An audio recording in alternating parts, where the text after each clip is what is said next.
Imagine for a second that you are, like, tracking an endangered tiger. Oh, wow. Okay, intense start. Right. So it's stealthy, it's this massive apex predator, and as you watch, it slips silently off a muddy bank and just starts swimming through a dense saltwater forest. Swimming in salt water. Exactly. Yeah. Now, hold that image in your head for me, because if you travel within the exact same country's borders, you could also find yourself strapped into climbing gear, Yeah. struggling to breathe in the thin air while staring down a jagged, high-altitude glacier. I mean, it sounds like a geographical impossibility, honestly. It does. You don't usually get tropical saltwater jungles and freezing glacial peaks sharing a single national identity. Right. Usually we look at a map and we sort of treat the geography like a flat, passive canvas. Like it's just there. Just the background scenery with the drama of human history just happens to unfold. But for today's deep dive, we are completely flipping that perspective. I love that. We are exploring a comprehensive, and I mean visually sweeping, 2010 DK Publishing Guide to India. And honestly, the sheer scope of this source is wild. It really is massive. It spans from 4000 BCE straight into the modern era, chronicling the daily lives of everyone from Hindu priests to mangrove boatmen. It even covers the Dabawalas. Oh, the Dabawalas are incredible. Which, if you aren't familiar, listener, is this incredibly intricate, mind-bogglingly accurate lunchbox delivery network in Mumbai. Yeah, thousands of hot meals. Exactly. Thousands of them are navigated through this chaotic urban maze every single day without fail. Which is honestly a perfect example of human adaptation.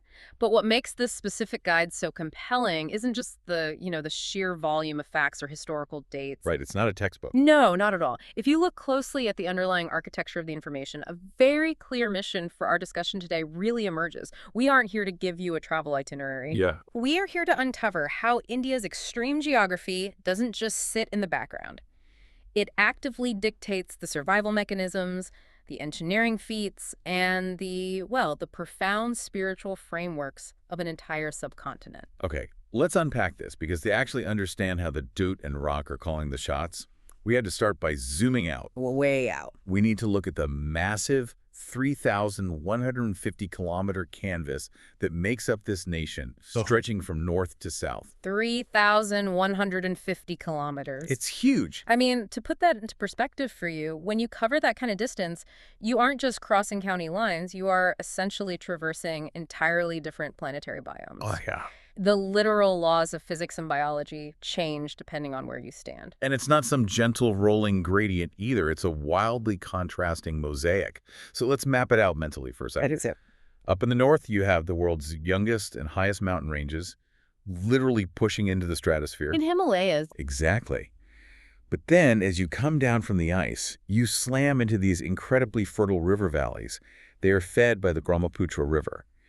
And we are just talking about a big stream here. No. The Brahmaputra is this massive, turbulent conveyor belt of water and rich silt that essentially creates some of the most productive agricultural land on Earth. But if you turn your gaze westward from those fertile plains, the rules change completely. They really do. Suddenly, the moisture just vanishes. You are staring down arid, scorching western deserts and vast, cracked salt flats where water is a luxury, not a given. Which is jarring enough. But let's keep moving south. You eventually hit the Deccan Plateau. Right. For anyone who hasn't looked at a topographical map lately, the Deccan is this massive, elevated, rocky shield that basically makes up the interior heart of the peninsula. Very dry. Incredibly dry and rugged. But it's bordered by the Ghats, these steep, lush mountain steps that run down the coastlines, catching all the monsoon rains before they can even reach the interior plateau. It's like a wall catching all the water. Right. And then, completely shifting gears again, you arrive at places like the Sundarbans estuary in West Bengal. Ah, the Sundarbans. They are an absolute biological marvel. This is a massive delta where freshwater rivers violently collide with the salt water of the Bay of Bengal. This is where our swimming tigers live. Yes. The guide describes this massive tract of mangrove forest, which, by the way, is a bizarre survival strategy in itself. Mangrove trees actually filter out salt to survive in brackish water. It's crazy engineering by nature. Truly, and you have human beings, mangrove boatmen, navigating a shifting, tidal labyrinth of roots, mud, and salt water, sharing the space with those apex predators. And this right here is the core insight we need to establish. When you have a 3,150-kilometer canvas containing both a glacial peak and a saltwater mangrove forest, it creates highly specialized microculture. Microcultures, right? A localized culture in this context isn't just a quaint historical accident, it is a razor-sharp survival strategy. The mangrove boatmen in the Sundarbans and the high-altitude herder in the north are adapting to environments that would be almost instantly lethal to the other. So the geography is basically handing out entirely different rule books for survival depending on your coordinates. I Exactly. love that. But if we want to really dig into the mechanics of how this isolation forces human adaptation, we need to leave the tropical rivers and zoom in on the most formidable edge of this entire map. We have to look north. We need to look at the northern barrier. The Himalayas, a 2,500-kilometer wall of stone and ice. Exactly. This barrier stretches all the way from Jammu and Kashmir in the west, way over to Arunachal Pradesh in the east, physically separating India from the Tibetan Plateau. It's a literal fortress wall. And nestled within this massive wall are pockets of human existence that honestly just defy logic. The guide spends a lot of time on Ladakh, for instance, which it explicitly refers to as a, and I quote, high-altitude desert. Which is a term that often trips people up. Because when we hear the word desert, we instinctively think of blistering heat and sand, like the Sahara. Well, here's where it gets really interesting, because the text specifically highlights the Ubra Valley, which you can only reach by traversing the incredibly steep Kardumla Pass. Right. And in this valley, the source material notes you have towering, snow-capped Himalayan peaks right above you while you are physically standing on sand dunes. Yeah, actual sand dunes. Actual sand dunes. Right. Now, I have to push back on this because how does that work mechanically? I mean, how do you get a desert in the middle of the world's largest snow-capped mountain range? What's fascinating here is the meteorological mechanism behind it. Specifically, it's called the rain shadow effect. Okay, rain shadow. The Himalayas are so incredibly tall that they literally block the monsoon clouds coming up from the south. The clouds hit the mountains, they dump all their rain and snow on the southern slopes, and by the time the air pushes over the peaks into places like Ladakh, it is completely stripped of moisture. So you are left with a landscape that is freezing cold because of the altitude, but bone dry because of the mountains. It basically creates a desert of sand and rock surrounded by inaccessible ice. Okay, that explains the sand dunes perfectly. But it brings me to my next question. Human survival. Yeah. The guide talks about self-sufficiency in these regions. But how do human beings achieve anything close to self-sufficiency in a freezing desert where there's virtually no rain and the air is practically too thin to breathe? It requires an almost flawless management of scarce resources. I mean, the environment offers zero margin for error. None. The guide points out that 4/5 of Ladakh's population live in small settlements clustered along the banks of the Suru River. So they are entirely tethered to that one single artery of glacial meltwater. Precisely. They don't have rainfall to water their crops, right? They have to meticulously channel the freezing meltwater from the glaciers into their terraced fields. That sounds exhausting. It is. When you are isolated by a 2,500-kilometer mountain range, you do not have the luxury of global or even national supply chains. You can't just order something online. Exactly. If you make a miscalculation in your harvest, or if you build your shelter out of the wrong material, the environment won't forgive you. Every single calorie consumed, every drop of water utilized, and every stone stacked is dictated by the absolute limits of that isolated valley. That sounds relentlessly harsh, especially when the guide contrasts it just a bit further south with the fast-developing hill state of Himachal Pradesh. Oh, sure. It mentions the Kulu Valley, which they literally call the Valley of the Gods. And unlike the stark desert of Ladakh, Kulu is described as this pristine, voluptuous, heavily forested glade. It's lush. Very lush. But even there, nestled deep in the Himalayan foothills, the terrain still completely isolates the people. It does.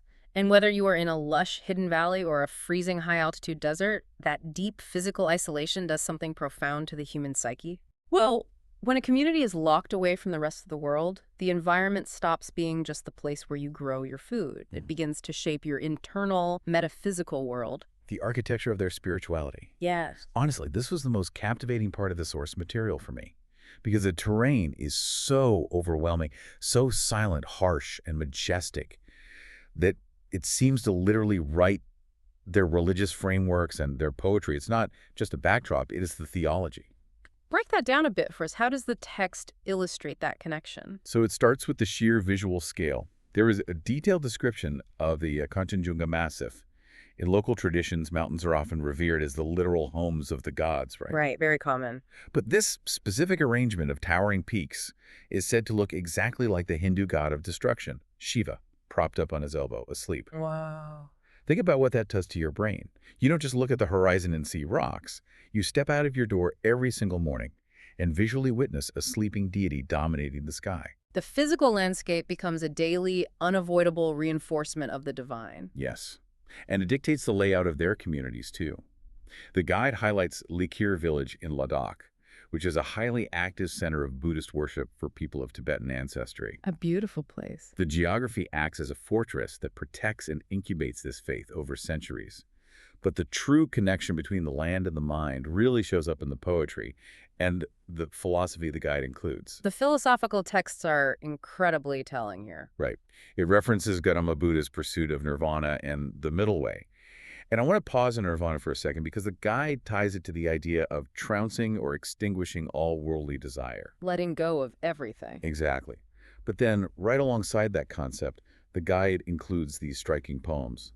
There is one by Dilip Chitre, specifically about the Nubra Valley, our freezing desert with sand dunes. Oh, what does he say? Chitre describes it as being, quote, in a forest of an absence of trees, an absence of bird twitters, restless souls of trees. Oh, that's beautiful. Isn't it? And then there is Harendranath Chattopadhyay writing about the mountains, saying, in the heart of the silence, I seem to see a beauty that ever eludes these eyes. So evocative. Even an anonymous quote describes the sunrise up there, not as some gentle morning, but as a shellburst of light, as 50 Indian peaks erupted. A forest of an absence of trees. That is a brilliant articulation of negative space. It really is. And it makes me rethink how we usually talk about nature and religion.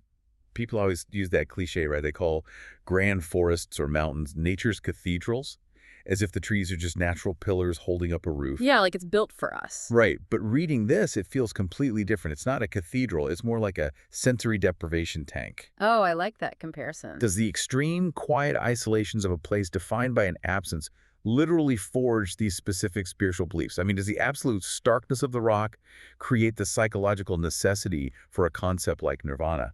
That is a phenomenal way to look at it.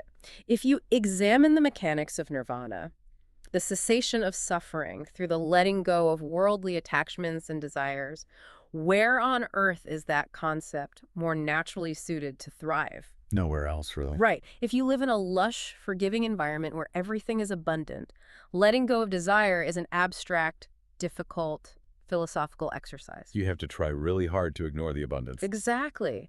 But if you live in the high-altitude desert of Ladakh, the landscape has already stripped away all worldly excess.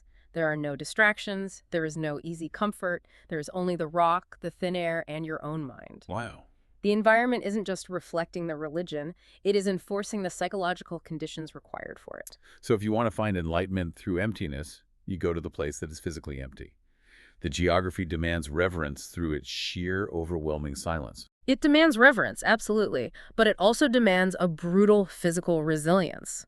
Because while a monk's mind might be contemplating the beauty of an absence of trees, their physical body still has to navigate a terrain that is actively hostile to human movement.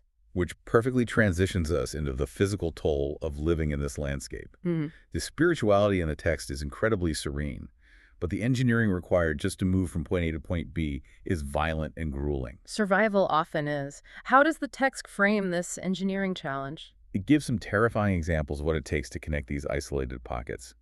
Take the Zanskar Valley in Jammu and Kashmir. The guide notes that it is famously difficult to access. Extremely difficult. In fact, the Zanskar River Gorge provides the only overland route into the valley. And here's the mechanical reality of that. It is a deep, treacherous gorge that is only navigable by boat during the summer melt. Let's break down what that actually means for the people living there. For the vast majority of the year, the freezing temperatures lock that river into treacherous ice, and the geography simply closes the door to the outside world. It just shuts you in. You are entirely at the mercy of the seasonal freeze and thaw cycle just to trade, travel, or even seek medical help. You are literally tracked by winter. Okay. And then you look over at a place like Sikkim, further east. The guide describes the incredibly steep Himalayan foothills there. Imagine trying to build infrastructure in that. It's nearly impossible. Laying down a simple road or building a bridge over a massive, craggy gorge isn't a standard municipal project. It is a terrifying feat of human engineering. The text specifically highlights the Tashading suspension bridge. Building a suspension bridge in the Himalayan foothills is a literal battle against gravity, extreme weather, and altitude. Yeah. You are dragging heavy steel cables and materials up unstable mountain roads, fighting the monsoon rains, and suspending thousands of pounds of tension over a sheer drop. So what does this all mean? When you place that serene, introspective poetry of the Nubra Valley right next to the brutal physical labor required to string a suspension bridge across the Tashading Gorge, it creates this profound tension. It really does. It reminds me of the list of roles the DK guide threw at us in the very beginning. We aren't just talking about meditating priests. We are talking about the train drivers, the engineers, the boatmen. The workers. Yes, these are human beings who wake up every day and physically fight the geography. They are the ones calculating the tension of a wire over a gorge or navigating a fragile boat through the freezing rapid of Zanskar. If we connect this to the bigger picture, it reveals a fundamental binary choice that this specific geography forces upon humanity. Okay, what is this? When you live on a 3,150-kilometer canvas of extremes, the landscape essentially gives you two options for survival. Option 1, you adapt to perfect, remote self-sufficiency. You accept the isolation. Exactly. Like those settlements clinging to the Siri River, you meticulously manage your calories, you align your spirituality with the silence of the mountains, and you live entirely within the strict boundaries the terrain sets for you. You bend to the will of the mountain. And option 2.